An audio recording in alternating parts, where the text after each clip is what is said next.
Assalamualaikum warahmatullahi wabarakatuh.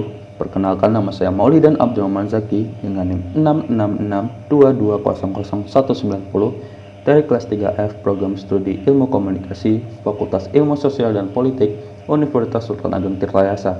Pada video kali ini saya akan sedikit bercerita tentang globalisasi dan revolusi industri 4.0. Sebelum masuk ke topik revolusi industri 4.0, alangkah baiknya untuk kita ketahui tentang apa itu globalisasi. Istilah globalisasi mulai marak digunakan dalam memaparkan kondisi di era modern yang ditandai dengan bebasnya interaksi antar negara di berbagai bidang, baik bidang sosial, budaya, ekonomi, dan tentu saja pada bidang teknologi. Di era globalisasi ini, interaksi antar negara sangat memungkinkan karena kemudahan akses yang diakibatkan oleh kemajuan teknologi. Pada intinya, globalisasi merupakan sebuah keadaan yang berujuk pada interkoneksi sistem ekonomi dan sosial. Globalisasi telah memasuki era baru yang bernama Revolusi Industri 4.0. SAP pada tahun 2016 melalui The Fourth Industrial Revolution menyatakan bahwa dunia telah mengalami 4 tahapan revolusi, yaitu yang pertama Revolusi Industri 1.0 terjadi pada abad ke-18 melalui penemuan mesin uap sehingga memungkinkan barang dapat diproduksi secara massal. Yang kedua, Revolusi Industri 2.0 terjadi pada abad ke-19 sampai 20 melalui penggunaan listrik yang membuat biaya produksi menjadi murah. Yang ketiga, Revolusi Industri 3.0 terjadi pada sekitar tahun 1970-an melalui penggunaan komputerisasi. Dan yang keempat, Revolusi Industri 4.0. Revolusi Industri 4.0 terjadi pada sekitar tahun 2010-an melalui rekayasa inteligensia dan Internet of Things sebagai tulang punggung pergerakan dan konektivitas manusia dan mesin. Revolusi Industri 4.0 secara fundamental telah mengakibatkan berubahnya cara manusia berpikir, hidup, dan berhubungan satu dengan yang lainnya. Era ini akan mendistrupsi berbagai aktivitas manusia dalam berbagai bidang, tidak hanya dalam bidang teknologi saja, namun dalam bidang yang lain juga, seperti bidang ekonomi, sosial, dan politik. Contoh di sektor ekonomi telah terlihat bagaimana sektor jasa transportasi dari kehadiran taksi dan ojek online. Hal yang sama juga telah terjadi di bidang sosial dan politik. Interaksi sosial pun menjadi tanpa batas atau unlimited karena kemudahan akses internet dan teknologi. Hal yang sama juga telah terjadi dalam bidang politik. Melalui kemudahan akses digital, perilaku masyarakat pun bergeser. Aksi politik ini dapat dihimpuni melalui gerakan-gerakan berbasis media sosial dengan mengusung ideologi politik tertentu. Namun, di balik kemudahan yang ditawarkan, revolusi industri 4.0 menyimpan berbagai dampak negatif. Di antaranya adalah ancaman pengangguran akibat otomatisasi dan kerusakan alam akibat eksploitasi industri, serta maraknya hoax akibat mudahnya penyebaran informasi.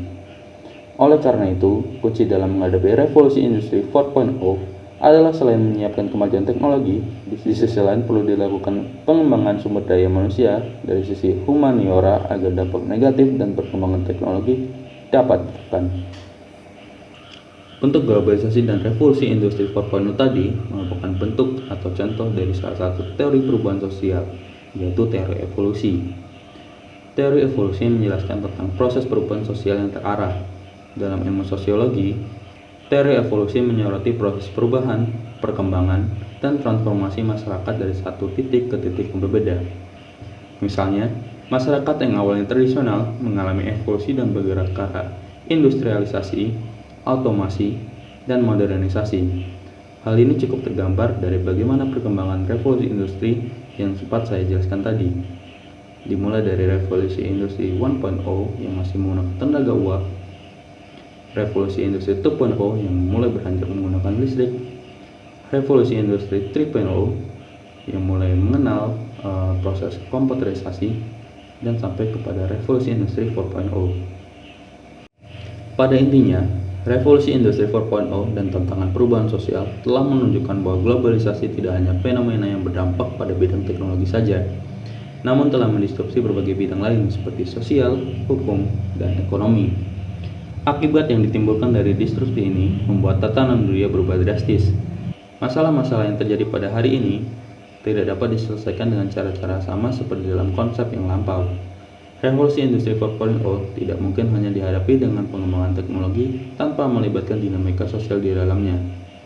Selain menyiapkan daya saing yang unggul, perlu dibangun kesadaran dan kedewasaan masyarakat dalam menyikapi perkembangan dunia saat ini, terutama di zaman post-truth, ketika informasi yang mengalir deras tanpa kejelasan kebenarannya. Perlu dirumuskan strategi kebijakan nasional melalui kesadaran dan kedewasaan berpikir. Dalam menghadapi revolusi industri 4.0, maka terdapat dua jalan yang mesti ditempuh. Pertama, menyiapkan pelaksanaan pendidikan yang link and match antara sumber daya manusia dan kebutuhan zaman di era revolusi industri. Kedua, selain menyiapkan pendidikan yang link and match, sumber daya manusia yang disiapkan juga harus dibekali dengan pendidikan nilai-nilai kemanusiaan yang diajarkan oleh ilmu sosial humaniora. Ketika ilmu-ilmu eksak berperan dalam pengembangan teknologi secara empiris, maka ilmu-ilmu humaniora tetap berperan dalam menjaga kualitas manusianya. Jika hal ini terjadi, maka kemajuan teknologi sebagai anak kandung ilmu pengetahuan dapat memberikan dampak positif bagi peradaban manusia itu sendiri. Itu tadi sedikit penjelasan dari perkembangan globalisasi dan revolusi industri 4.0. Dari saya cukup sekian, semoga videonya bermanfaat. Terima kasih dan wassalamualaikum warahmatullahi wabarakatuh.